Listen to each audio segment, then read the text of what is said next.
governador Wellington Dias assinou o decreto que aprova o protocolo geral de recomendações higiênico-sanitárias para a retomada da economia de forma gradual no Piauí. As atividades econômicas e sociais consideradas essenciais, autorizadas a funcionar, deverão se adequar até o dia 30 de junho deste ano ao protocolo aprovado pelo decreto.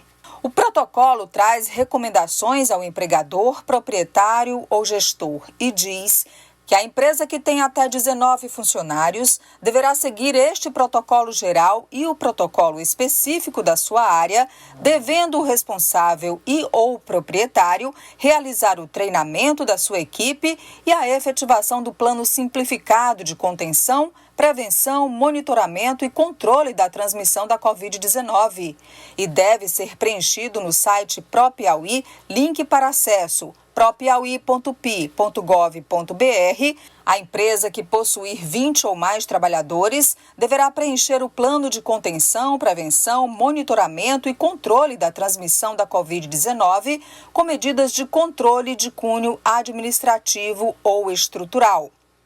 O protocolo também traz orientações quanto ao grupo de risco, com a recomendação da permanência na própria casa para a realização de trabalho em domicílio remoto. Quanto ao afastamento dos trabalhadores, o protocolo cita, por exemplo, a quarentena com isolamento domiciliar de 7 dias aos primeiros sinais ou sintomas de síndromes gripais. Orientações de treinamento de pessoal. São vários pontos. Um deles, orientar os trabalhadores de todos os setores, inclusive aqueles que estão retornando do período de afastamento devido, através de informações sobre origem, sintomas, prevenção e transmissão, assim como treinando-os em relação ao controle da aglomeração e fluxo de pessoas, procedimentos de limpeza e desinfecção de superfícies e ambientes, além de treinamentos específicos de cada atividade produtiva. As recomendações aos trabalhadores também são inúmeras. No trajeto de casa para o trabalho e vice-versa, usar máscara de proteção facial de uso obrigatório. Procurar se deslocar de preferência em transporte próprio ou exclusivo.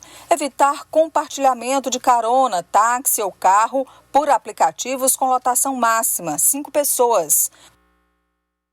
Bom, esse protocolo deve ser assinado, tem lá uma ficha, um formulário para ser preenchido e enviado para o governo do estado pelas empresas ou responsáveis, né, diretores ou responsáveis. Vamos saber mais agora com a Gorete Santos, porque nós temos hoje, Gorete, findando o decreto que está agora em vigência, que estabelece até hoje a restrição de funcionamento de algumas atividades e já temos aí um protocolo geral, agora esperando os protocolos específicos. Vamos conversar com o secretário de Planejamento, que faz parte dessa equipe, inclusive assinou esse decreto junto com o governador Wellington Dias, para saber, por exemplo, se o decreto de hoje vai ser renovado. Gorete.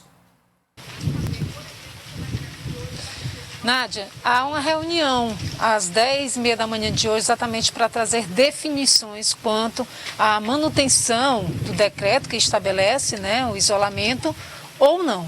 Eu estou aqui com o secretário de Planejamento, Antônio Neto, e a gente conversa com ele sobre esse assunto, trazendo as novidades. Você já trouxe muita coisa aí sobre esse protocolo geral, mas há também os protocolos específicos que precisam ser definidos.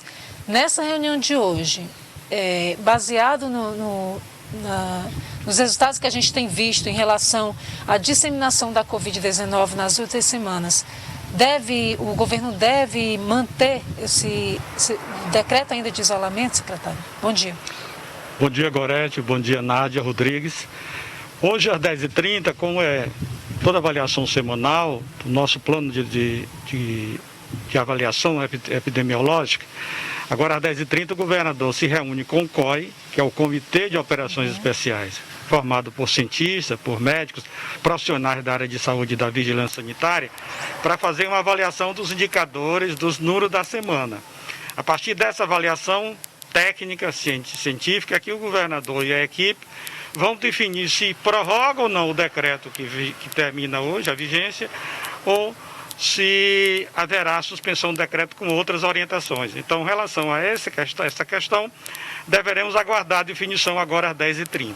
Enquanto isso, se mantém todos os protocolos. Em relação aos protocolos específicos para aquelas atividades que já estão liberadas, né, da área de saúde, automotivo e também a construção civil, quando que esses protocolos devem, de fato, serem publicados? Muito bem. Como a matéria colocou muito bem, Gorete, o protocolo geral sanitário, higiênico sanitário, que a Nádia se referiu e fez, aliás, uma excelente matéria, orientação, ele, como se diz, é um protocolo higiênico sanitário, ele estabelece todas as regras e normas e recomendações para todas as empresas, para a população de um modo geral, como é que se deve comportar nesse novo normal.